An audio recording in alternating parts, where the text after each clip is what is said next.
How about here to break down win over the New Orleans Saints? Starters played, starters struggled, starters excelled.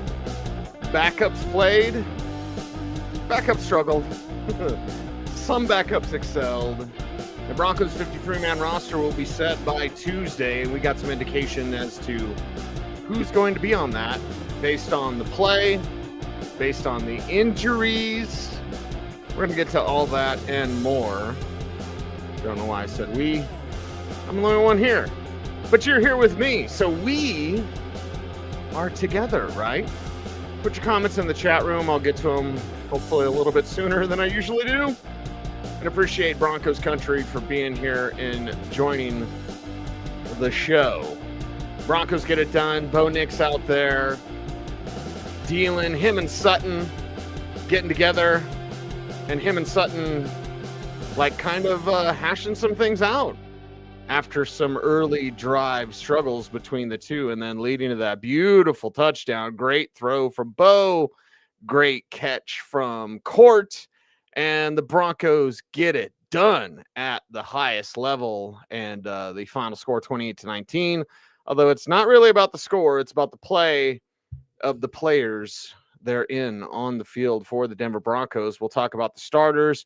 We'll get to all of your comments on that. Dennis saying, let's go. See, I got an early comment in.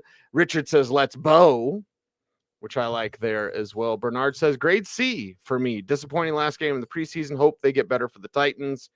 It's odd. I won't be the guy that belabors it, although I'm kind of the guy that belabors it. The whole, like, let's play our starters in the preseason finale is just weird to me. And it's, you know, it's something that I guess I'll have to get used to if there's two joint practices, which I want more joint practices than preseason games.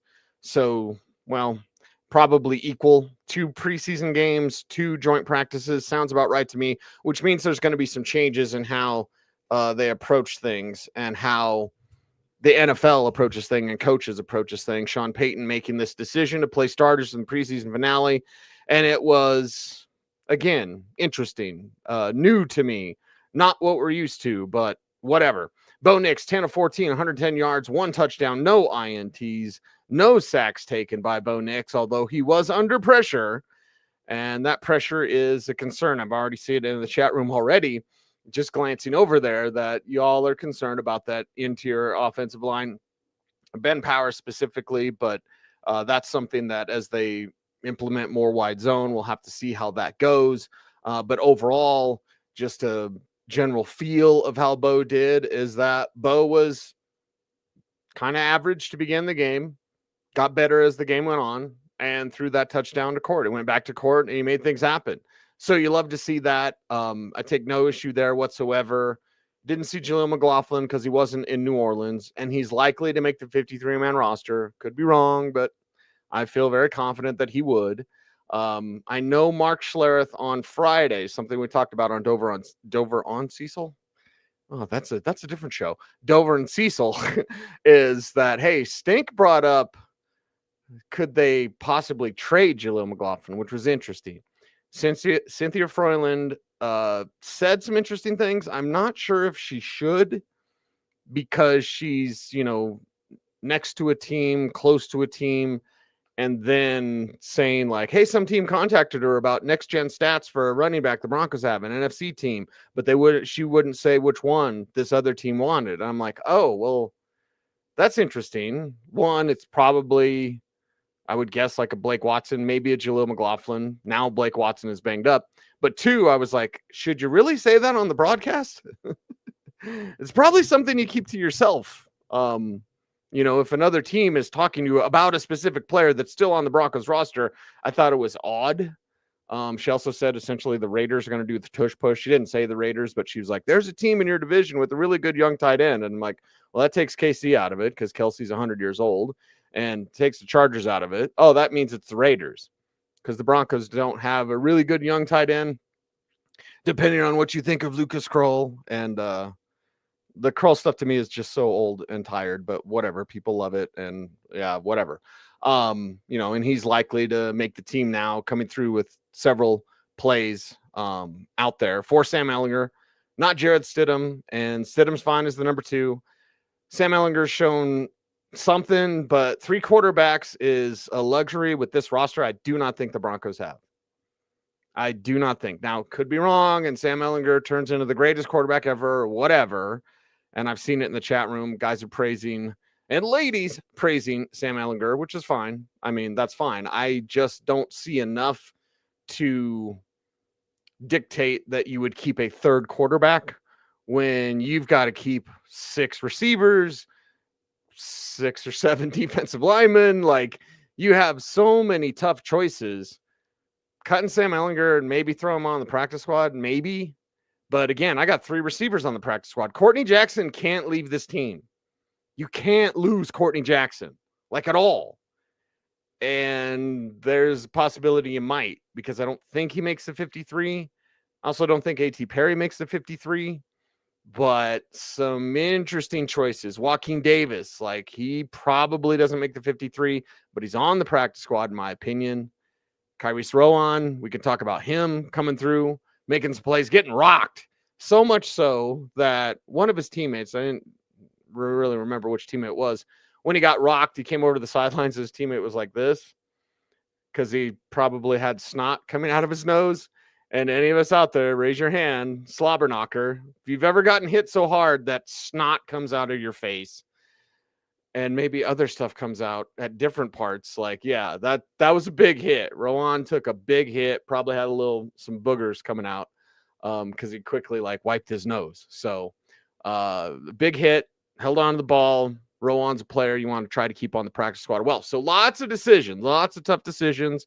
I'm going to recap the game. I'm probably not going to get too much into, like, future practice squad stuff, because it'll work itself out. And honestly, I've talked enough about it. Just over multiple platforms here on YouTube, specifically on the radio, whatever, Orange and Blue Today. We've talked a lot about this roster. I'm not sure what this final game changed for the 53-man roster. It changed stuff for the practice squad for sure. The Blake Watson injury may change stuff for Audric Estime for sure. And Estime didn't get to that 12 carries that I wanted, but he did have 8 carries, 45 yards, a long of 9, and 5.6 a carry. So really healthy average there for Audric Estime. He needed that. He needed to do it as good as he possibly could, and he did out there. So you appreciate that. Even though RJ Harvey had 3 carries for 4 yards, I like what RJ did. There was one, sweep play, essentially, an 18 that he took outside. That wasn't one of those where he bounces it outside. The play was designed to go outside, because you're going to design plays to go outside. So Harvey's fine. We don't need to see Dobbins. I'm glad about that, because there's certain players, like, I don't really need to see a lot of Dobbins, Hufanga, Greenlaw, Ingram, Singleton. Don't really need to see a lot of those guys. I know those guys' games. I know that when they're healthy, they're going to ball out and go balls to the wall, and they're going to be more than fine. So for me, it was more about, okay, what do these backups look like? What do Bo and the starters look like? They got a touchdown. I was just saying a field goal. Just get them a field goal. Get a good drive, have a mix of things, maybe a deep shot in there. And again, the pressure was getting to Bo. No sacks, but certainly was moving off his launching point and trying to find players down the field. Of course, Sutton with 4 for 83 and a touchdown there on 7 targets for Cortland Sutton. So you definitely see that emphasis to him there as well. Lucas Kroll, as I mentioned, 3 catches for 49 yards, including one of the most eye-popping catches that you'll see regular season or preseason. And no, it's not because I'm Kroll's agent. It's because, like, that was a hell of a catch down there by the goal line. And then the awareness that he needs to have. Remember, the part with Lucas Kroll is never the physical part. The part with Lucas Kroll that he's had problems with, like the Buffalo game, where do you line up? But having that sort of awareness of, like, I'm down, I got to get the ball back to the ref. We got to get in position so we can, clock the ball or whatever.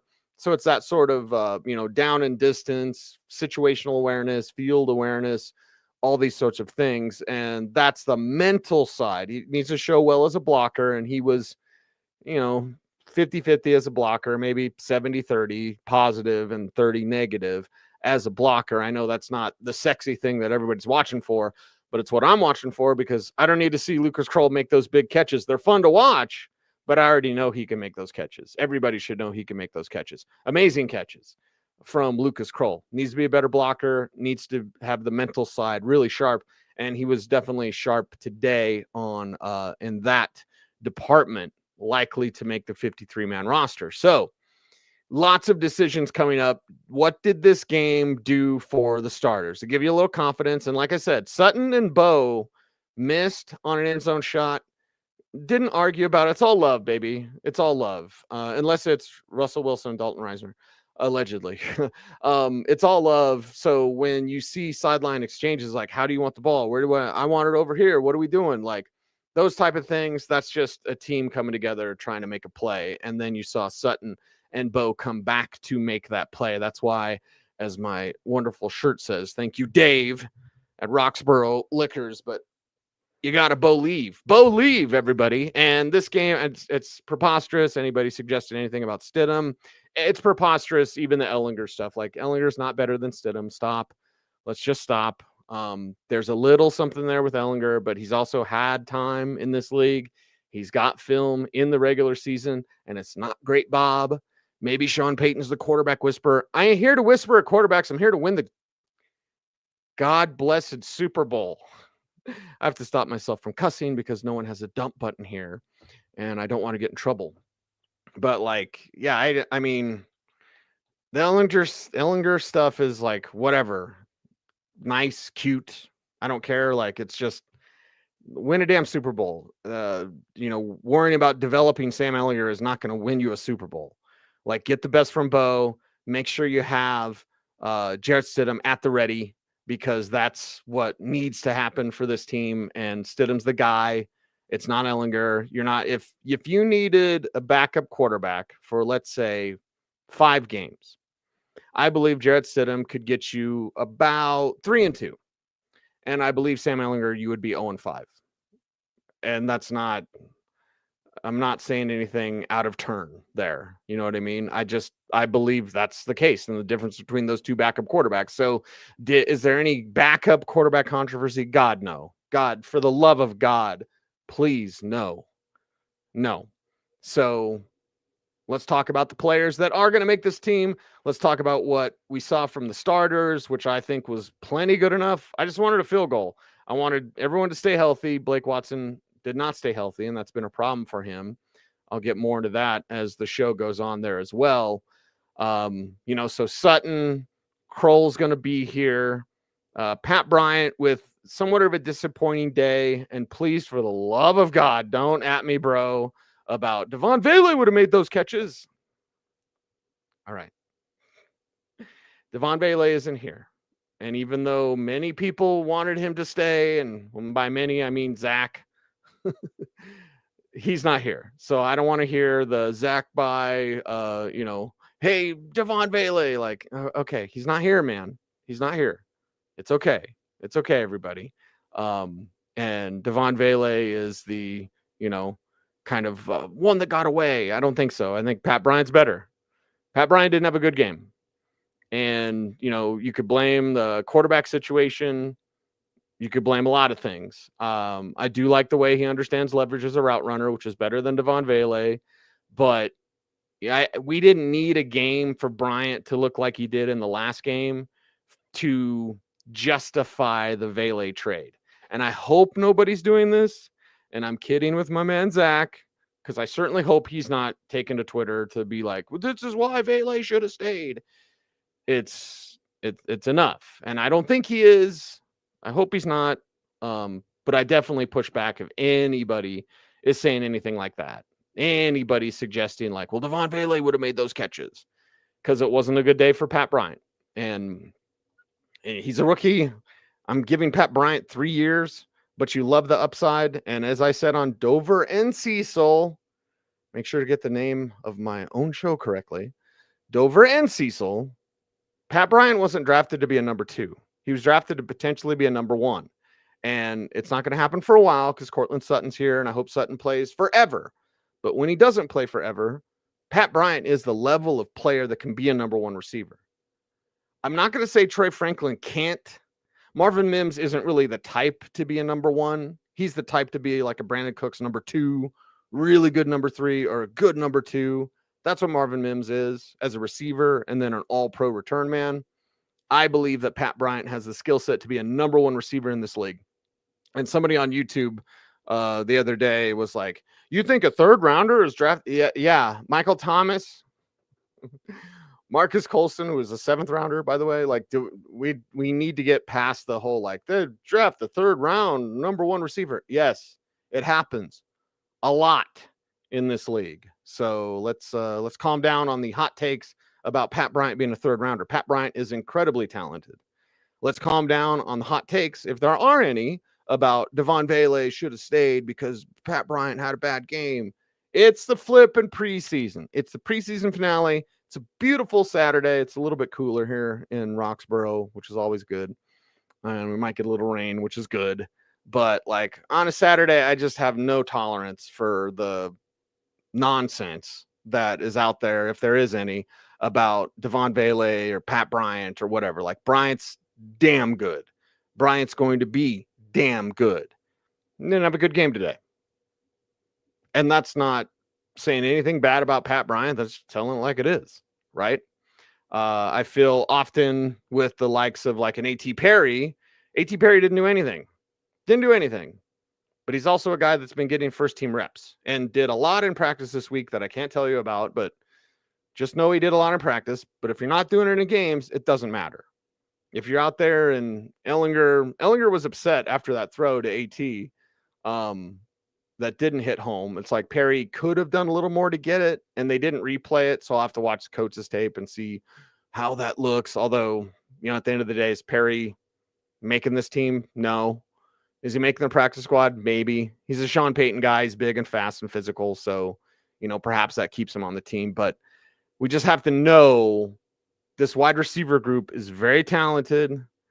And with a guy like Bryant, you give him time. And with a guy like Franklin, you're excited for more. With a guy like Mims, you're excited for more. With a guy like Court, is rock solid. Good to go, man. Look at what him and Court are doing today. You love to see that. So I don't want to hear any nonsense about Devon Vele. We wish him well with the Saints. He was a fine player, but I think he was pretty near his ceiling. And again, to counter what my man Zach said, we never do that about. Yeah, we do. I am the person, and you can find it still in our archives at denversports.com. I am the person that said Philip Lindsay peaked after his rookie season. Right after his rookie season. And I wrote an article after 1 year of Philip Lindsay and said, that's the best he's going to be. And I took a ton of crap for it. But guess what? That was the best season Philip Lindsay ever had. So yes, we grade players, and maybe others don't, but for me, and I told Zach this personally about Vele because he was upset. Like, how do you grade a player after 1 year? That's my job. I have to do that. So I'm going to grade a player just like I did Philip Lindsay. And I said that in front of Phil too. Like I said, you peaked after your rookie year, and you did. So Devon Vele, I don't want to hear anything about it. I don't want to hear anything about Pat Bryant having a bad game. He just had a bad game. He's going to be better. And I have zero issues with what Pat Bryant put on film today. So let me get off my soapbox. It's Saturday. Let's get this thing wrapped up so we can enjoy our Saturdays, because I enjoyed this game. I enjoyed this game for the backup players. I'll continue more on the offense here, and I'll shift over to the defensive side of things. An opportunity there for Michael Bandy, maybe practice squad, probably not. Troy Franklin was out there just a little bit. Adam Troutman, he's making the team. He's Sean's guy, of course. And Evan Ingram with the target that didn't hit home. A.T. Perry with the target that didn't get home. Juwan Newton is a player you may consider keeping around. Courtney Jackson, as I said earlier, you can't let him go. He had one catch for 20 yards, but you can't let him go. Kyrie Rowan, 4 for 33, and a touchdown. Like, that's another player that you can't really let go. Joaquin Davis out there, not in the box score, but yet another player that the Broncos, as I mentioned on the air, Broncos might be hiding some guys. And why would you hide guys? It's because you have a really talented roster. That's the thing. You couldn't hide guys. Mike Kliss talked about it on the air and then on the preseason broadcast. And thank God preseason broadcasts are over.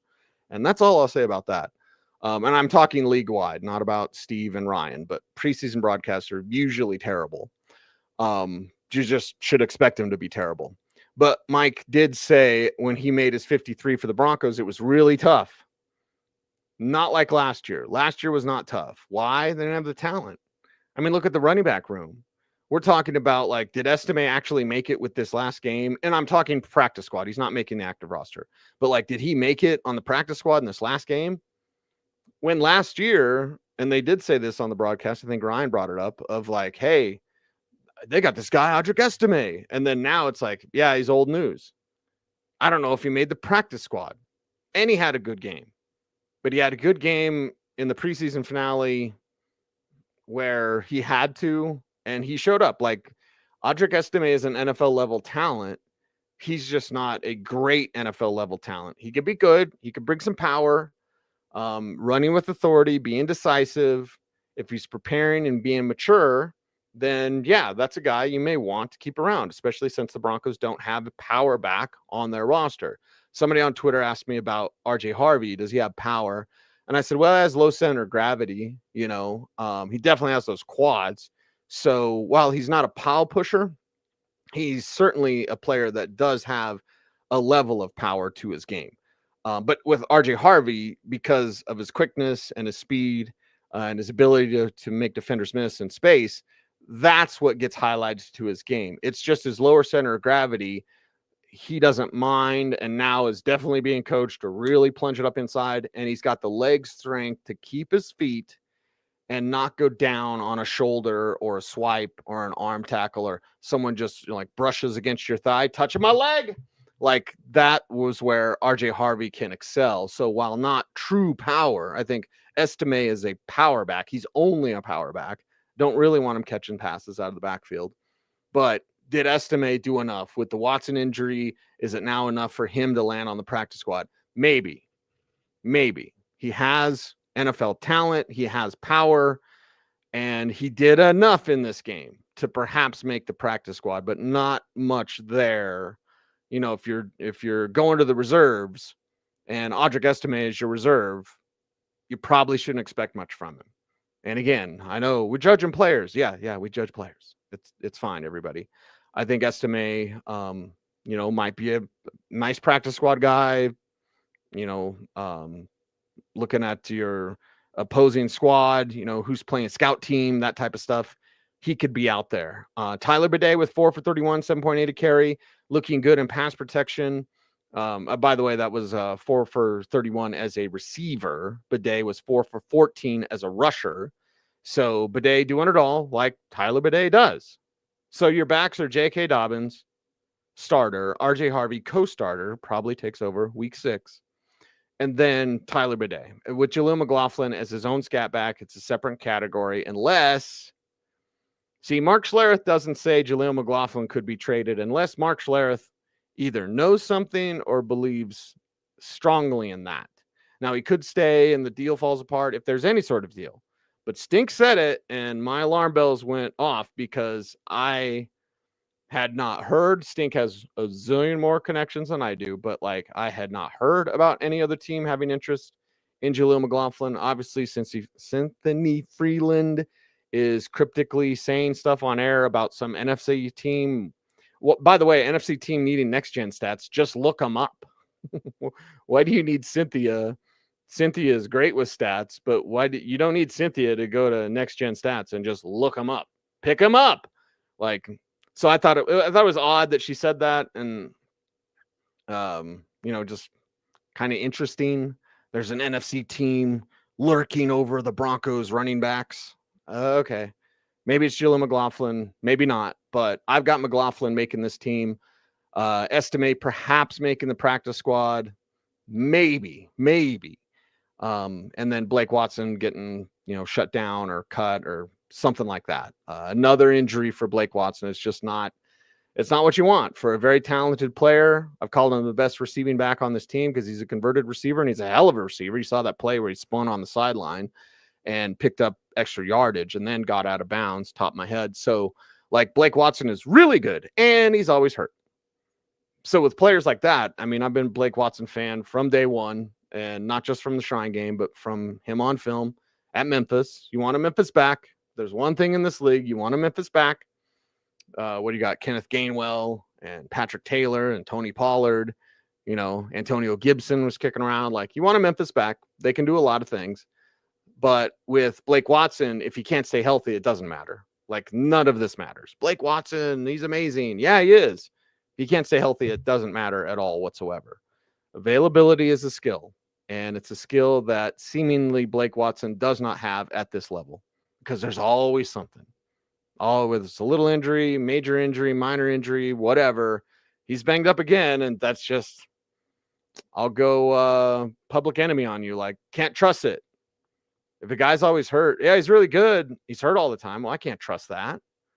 I mean, you're already concerned at the running back position about J.K. Dobbins. Is he going to play 10 games? Is he going to play 17? Is he going to play 13? Is he going to play 5? For the love of God, I have to get double-digit games from J.K. Dobbins. And by the way, December and January is where I want J.K. Dobbins the most. So if he has to miss time, whatever, as long as J.K. Dobbins is available for the playoffs, as I have this team winning 13 games, which, by the way, the preseason does not change my mind on that. I'm not going to go down to 11. I'm not going to ride the fence like everyone else that's saying 11. And I don't say 13 to be bold or to be like Super Broncos homer. I say 13 because that's what they can win. They play up there to their potential, and they've got some really tough games. Philadelphia game specifically. Obviously, your battles with Kansas City. But I think 11, like one more win from last year when they were not this team last year. You may be disappointed with this preseason, and that's fine. That's fine. And all of us, I guess, should say, it's not like the starters have blown you away in the preseason. I'm not going to lose my mind about that. They did enough. They did what I needed them to do. Not that it matters what I need them to do, but as far as observations, I didn't observe this Broncos team and go, oh, crap, they're going to win 9 games. I didn't observe this Broncos team in the preseason. And again, I guess I have the blessing of training camp to go with that every day of training camp.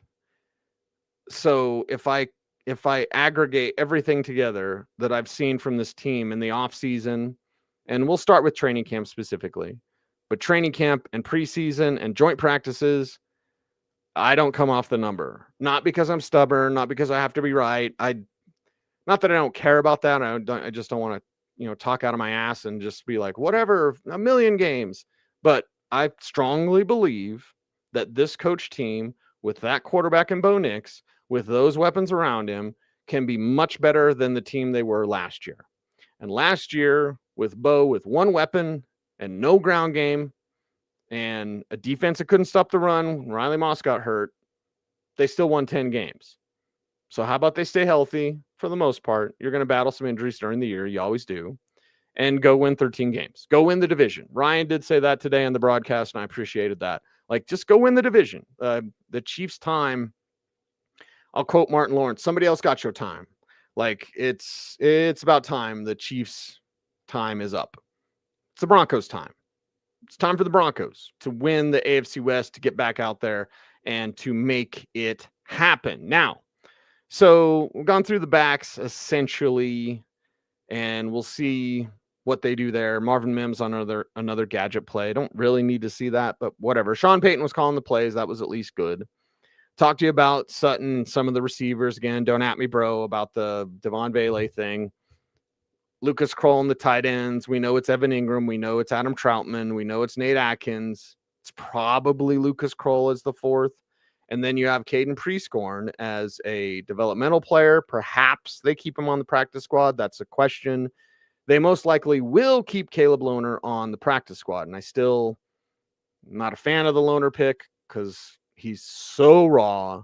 And we're not a year away. It's not like in a year we're like, that's why they took Caleb Lohner. We're about 2 years away from being able to say anything about Caleb Lohner other than that he's really, really raw. Now, why didn't I like the pick? Because you could have got Ja'Cory Krosky-Merritt and the hype. I mean, everybody's talking about the 7th round running back for the Commanders that's likely to start for him as they've traded Brian Robinson. So you had a starting running back. It's pretty good. And you liked him. The Broncos liked him. And you took a tight end with 4 catches. Give me 2 years and I'll have a better opinion on Caleb Lohner. But my opinion on him is right now, you made the wrong pick. Again, could be totally wrong. That's for all of us. I mean, George Paton could be wrong. George Paton's been right quite a bit. So we'll trust in that, but just know that with Caleb Lohner, it's not even next year. Next year, I've seen the future. Caleb Lohner's going to be raw. Why? Because he's a basketball player trying to teach him football. He doesn't know football. So it's going to take time. And with Caleb Lohner out there, like, again, he did enough for the practice squad, but when they drafted him and they take a chance on him and they specifically draft him and not try to get him UDFA, it means they really wanted him. And if they really want you and you've done enough, it's not like Lohner has been just out of his element completely. It's just he's athletic. He doesn't know where to line up. He gets penalties and his blocking is a work in progress, but he's a basketball player. But when you take a chance on a player like that, he's making the practice squad. He's not making the 53. So there's that. And again, with the wide receivers, that is a huge, huge question mark at the wide receiver position as to who you keep and then how many you keep on the practice squad. Are you going to keep 3 on the practice squad? That's not even enough. You could keep 4 on the practice squad and 6 active. That's 10 receivers. Think about that. This Broncos team has 10 either bona fide, like stud, like Cortland Sutton, super interesting players like Troy Franklin, Marvin Mims, and of course, Pat Bryant. But they've got reserve receivers that are interesting. So we will see what they do with those reserve receivers.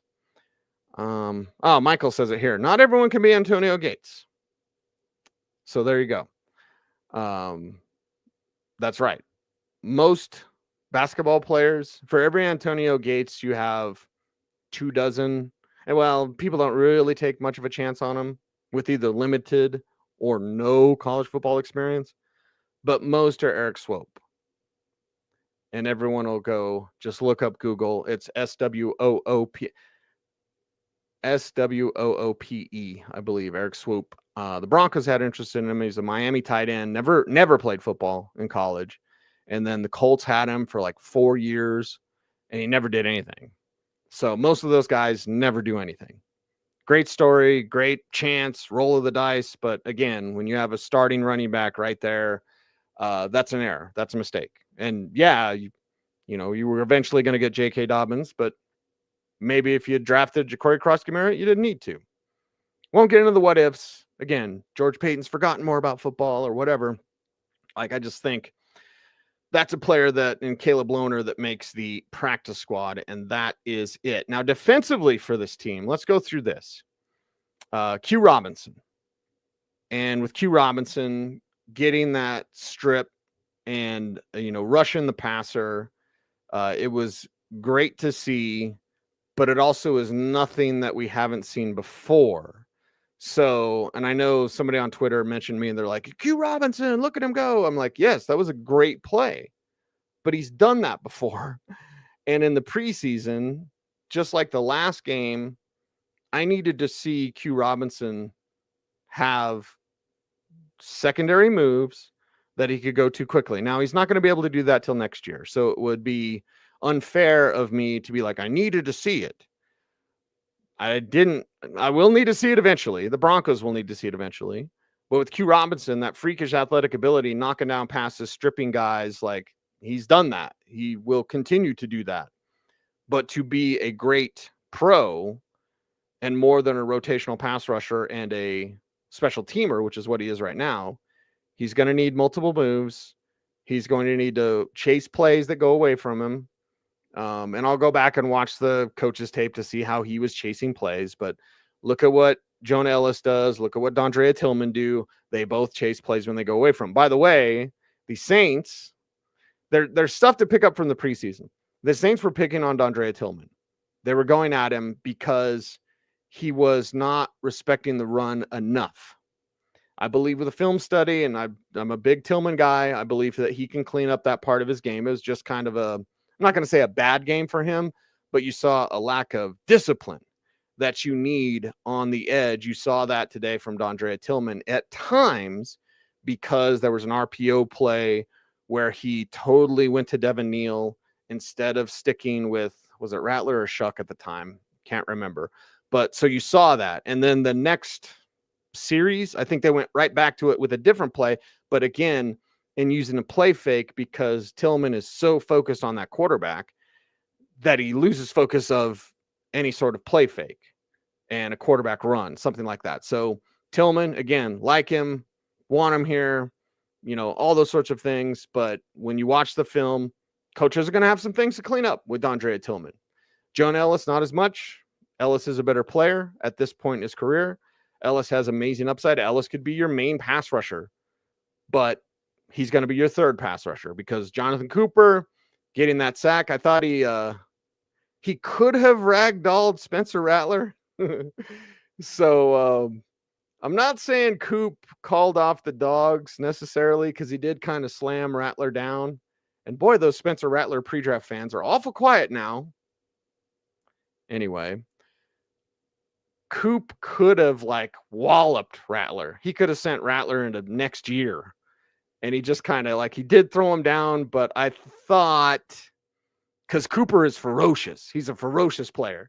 Regular season, he's probably throwing that guy down and, as gentle as possible so he doesn't get a damn flag because the refs, of course, protect the QB. Safety, I shake my fist at. But I thought Coop kind of took it easy on Rattler there. I was like, oh, Coop, he's being nice.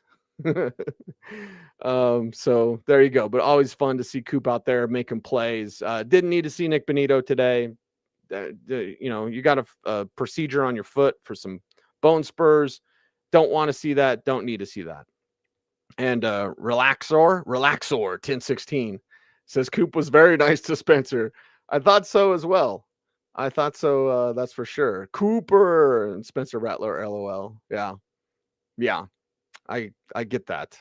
Cooper is a beast, Marie. He is one of the cornerstone players, and nobody talks about him enough, and they should, because he is a beast, as Marie says in our chat room on YouTube. Hi, YouTube. But also with Cooper, he is a cornerstone player. Pat Surtain's defensive player of the year, obviously he's a larger cornerstone. And Quinn Miners, he's a cornerstone player. And Bo Nix is a cornerstone player.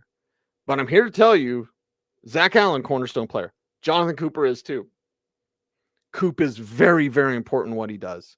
And the discipline that he plays with. Every young player, Jonah Ellis should just study Jonathan Cooper. And Jonah Ellis is going to be a Pro Bowler. I mean, Ellis with that physical upside, if he studies Cooper and he prepares that way, because Jonah Ellis is a different player than Nick Bonito. And Bonito is like that bend and burst guy, Vaughn-ish. I didn't compare him to Von Miller, but Vaughn-ish in that way. Ellis is more like Cooper, but like a plus Cooper, because he's got a little more athleticism and he has 6 moves. Q Robinson has one move and he has no secondary moves. Jonah Ellis has 6 moves and he can stack them. And Cooper, who is a cornerstone player, probably has about 4 moves. Jonah Ellis has more. Jonah Ellis is incredible upside. I feel strongly about the future of Jonah Ellis, similarly to the way I feel strongly about the future of Pat Bryant. You've got some young Broncos on this team. They're going to kick ass double live Gonzo. They are going to be amazing for this Broncos team in the future. They're just kind of reserves right now. Jonah Ellis is a reserve right now. Pat Bryant is a reserve right now. But the future looks incredibly bright for both of those young men, and you love to see it. So some things, obviously, with Q Robinson, some good, some other things he needs to work on. You still need to see that. Karane Reed, I thought, did enough to earn a practice squad spot. PJ Locke, I'd like to keep around on the active roster. We'll see how that goes. There's a cap savings involved there. I'm just going down the box score right now. Iyoma Uwazurike The question then becomes with the Devon Vele trade, I thought that opened up a spot for Uwazurike. But then Sean Payton said we could keep 6 receivers. And I was like, oh, maybe they don't keep Uwazurike. Uwazurike and Jordan Jackson both need to be kept if you can. And both have had really strong camps. Jackson, perhaps as the, like run stuffer and very disciplined, very sound in what he does, very responsible when it comes to not overrunning plays. And with Uwazurike, it's probably more, he does stuff the run, but it's probably more of his get off the line of scrimmage and how quickly he can get to the quarterback and create middle pressure, which makes every quarterback look mortal. So let's put a pin in that with Uwazurike, who hit it with 4 tackles, 2 solos, and a sack there. And of course, that was a tackle for a loss and a quarterback hit there as well. Sam Franklin Jr. Did he do enough to make the team? Well, it was special teams ability. Yeah. We'll see how that works out. Perhaps the practice squad. I've gotten plenty of questions about Devon Key or Delaren Turner-Yell. Delaren Turner-Yell is a special teams ace. Don't really want to see him play defense, so it would be only as a special teams player, and there's no shame in that. I mean, he's an ace on special teams when he's healthy. Sam Franklin, I feel similarly to that. Jordan Turner is a practice squad player who's had a really good camp. He's flashed a bit in the preseason. I like the energy and the excitement that Turner plays with. He's excited whether he's in the game or not. And so that's fun to see. Savion Jones push around Tyler Shuck. I thought that was funny. Jones, of course, the LSU guy back down there in New Orleans. And, he's obviously making the team. And just consider this. Savion Jones, to me, I feel about Jones just like a year behind what I felt about Ellis. And so Jones is probably similar to what I feel about Pat Bryant. Like, just wait. Just you wait. And I believe that Jonah Ellis will be a stud for the Broncos. I believe Pat Bryant will be a stud for the Broncos. And yes, I 1,000%, one of my favorite picks for the Broncos in this draft was Savion Jones. I think he's going to be a stud for this Broncos team there as well. So that's something that I believe the Broncos, obviously Q Robinson's making the team. Chat room's talking about Q, Gabriel specifically. But like Savion Jones, just you wait. Pat Bryant, just you wait. And you may not have to wait that long for Pat Bryant. So let's continue this conversation. I'll go to the chat room a little bit before I wrap up today's show. Probably not going to go over an hour because it's Saturday. And I just want to relax a little bit on a cooler day here in Colorado. Just seeing if I got most everybody defensively I wanted to talk about. That he's either on the bubble. It was good to see. He's certainly not on the bubble. But Jahdae Barron, after missing practice, it was good to see Barron back out there. So you like that. Frank Crum with a nice tackle. It comes up in the defensive box score, but yeah, after the interception from Ellinger, Crum just kind of wraps him up. So that's good. Good to have that field awareness. And Crum is a player that developmentally as a right or left tackle, he's worked at both. They spent a lot of time with him at right tackle, which is a little bit interesting for me because I had felt he was a developmental left tackle. But the Broncos and some lefts start their careers as right. So like Crum's getting work on both sides. And he's a player. I've often said, take a picture of Bo Nix in the public and Frank Crum will be there with him. Whether it's the Rockies game or public appearance or Nuggets game or whatever, Crum is always with Bo. It's like he's his blindside protector in public. So does that mean 53 for Crum? Not sure. Certainly practice squad. If you feel that you can sneak him through, which perhaps a year after his draft class, you can, because everyone's thinking about 2025 and kind of ignoring the 2024 guys, which you shouldn't do. But some teams will do that. That's for sure. Jason says, first team hasn't given us much. Let's hope it doesn't spill into the first game. Let's hope they don't have a slow start to the season because Indy could get you. I don't have it as a loss for the Denver Broncos. I have it as a win. But Jonathan Taylor, I could give a damn about Daniel Jones. The Colts game to me is more Jonathan Taylor. And you better smoke Tennessee. I don't want a close win over the Titans. Now, a W is a W, and it's all that matters. Don't at me, bro, but I don't want the Titans game to be close. I'm talking 10 points plus. Kick their ass, period. You're a way better team. The Titans are just figuring things out. Cam Ward doesn't yet know what he's doing. You got to go crush them. And that's what I'm anticipating. The Colts game, another strong win. It is Daniel Jones, but Jonathan Taylor. Are you stopping the run this year or not? You stopping the run? Tennessee's not going to test you that way. Ward will as a runner, but that's different with a running quarterback. But are you going to stop that stud running back? Because I'll tell you what, you got week 5, you got Saquon Barkley. That's going to be trouble. So this schedule, Chargers week 3, and Omarion Hampton's going to be trouble. You've got the Bengals in week 4, and the passing game is what you concern yourself with there. You've got the Eagles in week 5. So you'd better not start slow, because those 3 games, and by the way, the schedule is more brutal than you think. I know the Jets and the Giants, whatever, but take care of business against the teams that you should take care of business, including the Raiders and their tush push. That if you're going to be clandestine with what you say, like there's a team in this division with a young tight end that's going to do the tush push. Well, that's only Brock Bowers. That's only the Vegas Raiders. So, hey, either don't say what people tell you, which means they'll tell you more stuff, by the way, or don't be so damn specific that we can figure out, oh, the Raiders. She just said the Raiders are going to run the tush push. Hey, surprise, everybody. The Raiders. I almost said an F word. Forget the Raiders. How about that? So go kick their ass, beat the Giants, beat the Jets, beat the Colts, beat the Titans, beat the Jaguars. Handle your business against the Chargers. You did not beat the Chargers last year. Make it happen. So to agree with Jason here on Facebook, don't start slow. The preseason, I saw enough. I'm not going to lose my mind. It's preseason. It doesn't mean that. Does this mean the Super Bowl hype is wrong? They believe they're Super Bowl contenders. I believe they're Super Bowl contenders. But my belief comes from their belief and also understanding the quality of talent this team has. This team is a really good team. This is a really good team. Last year I said 10 wins. People said I was crazy. This year I say 13. People say I'm crazy. I don't care, baby. I don't care. This is a really damn good team. And they're better than the 10 ween? They're better than the Wieners last year. They're better than the 10-win team of last year. How much better? As Gary Kubiak says, we are fixing to find out. Back to the chat room here before I wrap it up. Denver Dave. What's up, Denver Dave? One of the good guys out there. He says, is Mathis gone? Yep.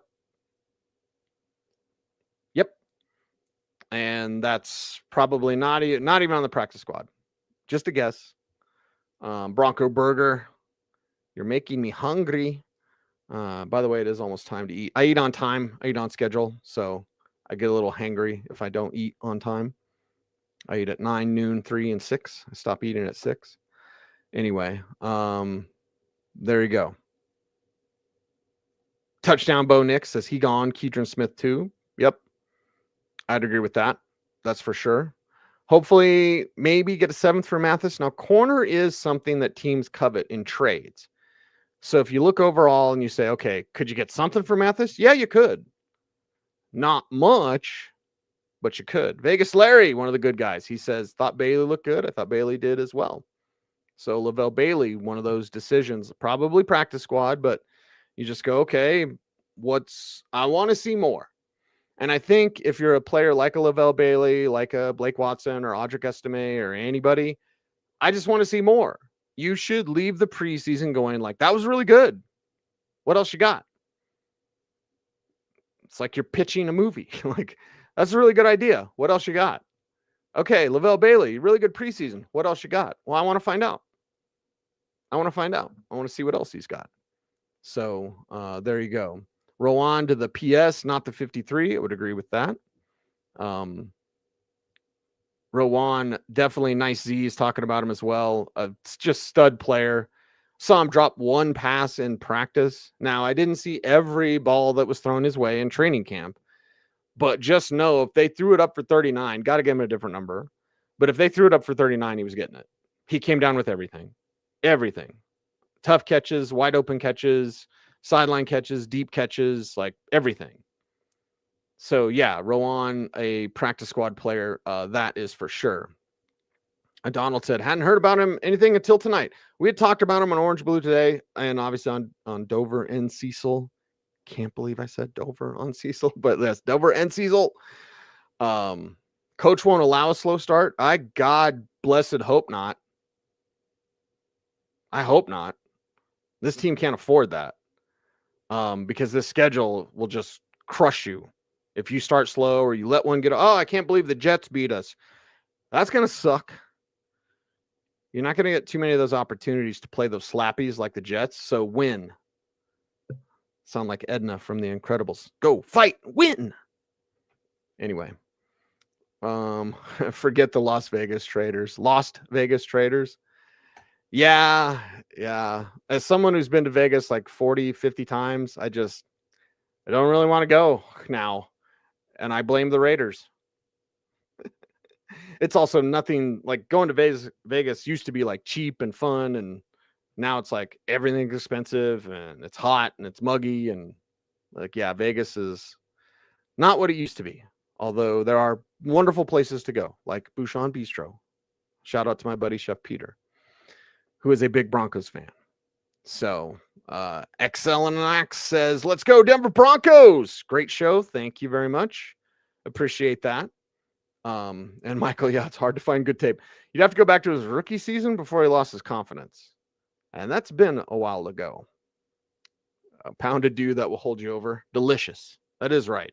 How did you know, BT, that I would have a delicious Mountain Dew Zero?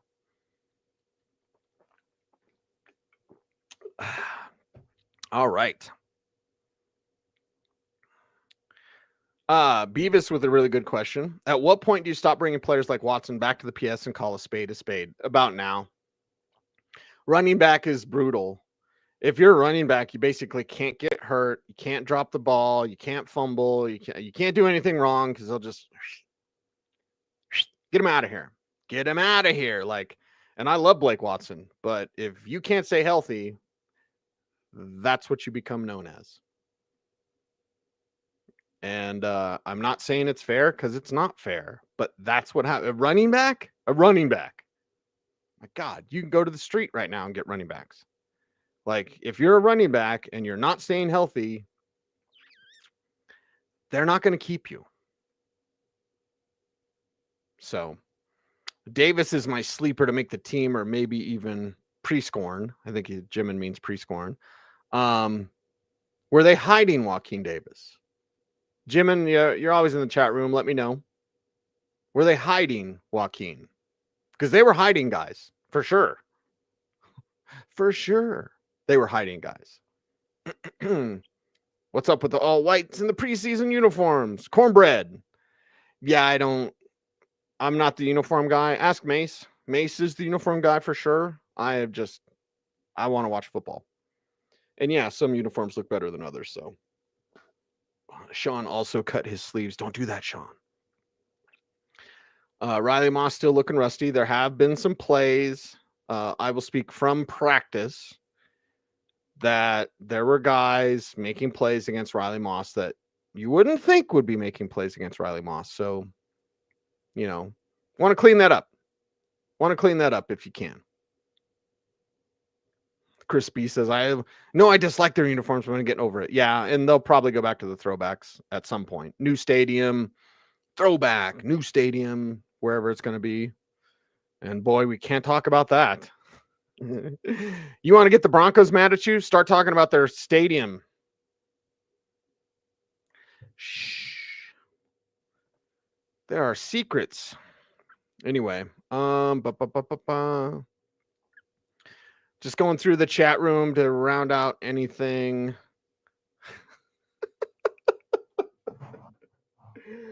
Touchdown Bo Nix, good one. And I still think that's Kevin Kistner. It's not.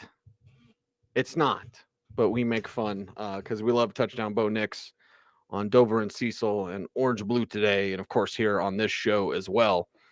Will Audrick's bros stop crying about the third team line now? Yeah, it's not great, Bob.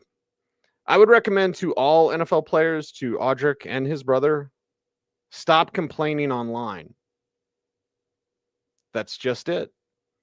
Like, you are in a public job. People are going to watch you and say, Audrick Estimé sucks. Don't have your brother go on Twitter and say, it's because their line sucks and they're not opening holes. Okay, your brother doesn't suck. He made it to the NFL. But I wouldn't run to blame his third string offensive lineman.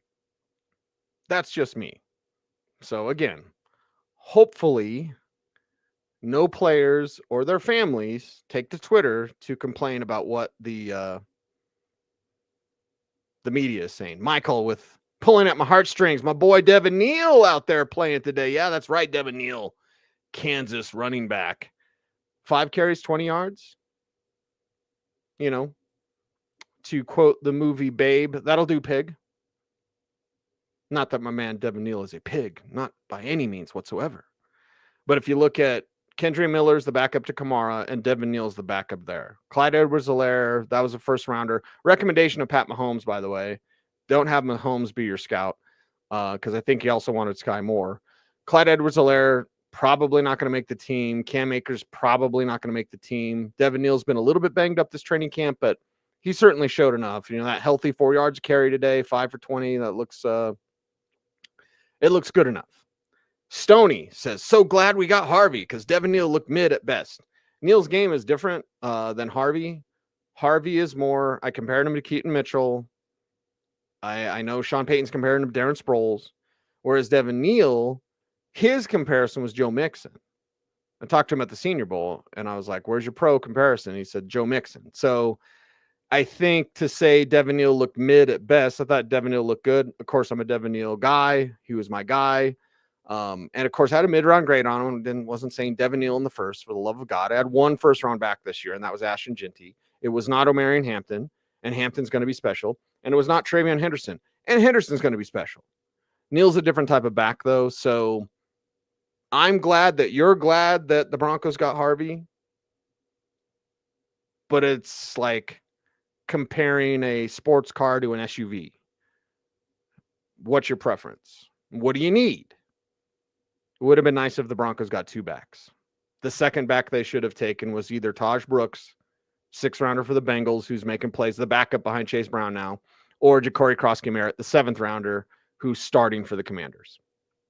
Had an opportunity to take 2 backs, and it still means R.J. Harvey's the man, he's the stud of ever, but you've got J.K. Dobbins on a 1-year deal. It'd be nice to have 2 rookie backs. Those are your guys. Oh, my God, the Broncos got Taj Brooks and R.J. Harvey. They're just going to kill everybody for years. The Broncos got R.J. Harvey and Ja'Cory Cross-Garrett. They don't need anybody else. That's all. Man, they're the greatest. Like, you could have had that. And instead, you're like, I hope J.K. stays healthy. And then see you next year. He's going to be gone next year. Most likely. But either way, it's a preference type of thing.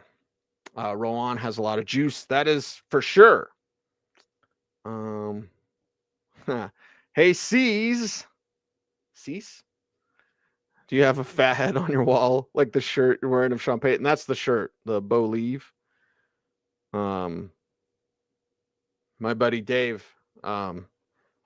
he makes it. He made one for me. So there you go. Stiddy was sitting, that's right. And Ellinger's not better than Stiddy. Just my opinion. But there you go. All right. Osbaldo. What's up, Osbaldo? He says, stay frosty. Appreciate you for that. Because it is about time to wrap up this show and get on with my Saturday. So just appreciate everyone for jumping in. And now the regular season's here. Thank the maker, as C3PO would say, because, oh my God, this time of year sucks. We pretty much know the 53. We kind of know the practice squad, although, man, there's some tough decisions coming up for George Payton. And now we have until September 7th. It's August 23rd, so that is 2 weeks. We've got 2 weeks. These 2 weeks are going to suck. Well, I should say at least the next week is going to suck because it's just like nothing. And then the next week will be the game week and preparation and Cam Ward and the Titans. What can they do? Like, Broncos should kick their ass. And they should win 13 games. The preseason could have been better. Could have been worse. But the preseason is the preseason. It's the preparation. It's the dress rehearsal. They scored a touchdown. They had some good plays. They had some bad plays. I'm not worried about the starters. I'm not worried about the defense. I am worried about the punter. And I hate that because I can't stand punters and I can't stand even thinking about punters. But I am worried about Jeremy Crawshaw. And I could be totally wrong, and he's a Hall of Famer. But right now, I got some worries. We'll see. All right, everybody, follow us on all the socials at Denver Sports 1043 or whatever our way too long user handle is. Den Sports 1043? I don't know. Anyway, follow me at Cecil Lammey. Follow my man Andrew Mason at Mace Denver. And of course, watch Orange and Blue today, Monday through Friday, 5 p.m. We are here for you with the best Broncos show on all of YouTube. The best Broncos show, period. Nobody does it better. And yeah, that's a humble brag and whatever. Like, yeah, Orange and Blue today. It's the best Broncos show. Watch it. Love it. Learn it. We're also a podcast too. If you want your audio podcast, however you enjoy your podcasts, Spotify, Apple Music, whatever. We're a podcast now. So listen to Orange and Blue today there as well. And yeah, let's go Broncos, man. Let's go Bo Nix. Everyone, Bo leave. Don't stop Bo leaving. All right? Everybody make that happen. Make it happen. And subscribe to our YouTube channel. We're over 20,000 now. Appreciate you. Couldn't do it without you. And someone who has helped build this channel and does a lot of behind the scenes thing, because I'm a YouTube guy. I'm a football guy and obviously a comic book guy, but I'm a YouTube guy. It means a lot. It means a lot. When I took over this channel, when I started to do the YouTube things that I knew this channel could do, just full disclosure, the month before I took it over, we made 72 cents on our YouTube channel, which is stupid. I'm not going to tell you what we make per month because it's not about what you make necessarily, but we make a hell of a lot more than 72 cents. And we do that because of you guys, because you watch, because you like, because you comment, because you share, because you subscribe. And we appreciate you for that. So again, as this was my personal project to create a very strong YouTube channel, and we're at 20,000. I want 100,000. I want that damn plaque. And then, yeah, I'll probably claim it for my own, but I want that plaque. I want the 100,000 YouTube subscriber plaque. But either way, we can't do it without you. If you have not yet subscribed, make sure to do that. Like, comment, share, subscribe, hit the notification bell so that you never miss a vid. And as always, stay tuned. And would you please stay frosty?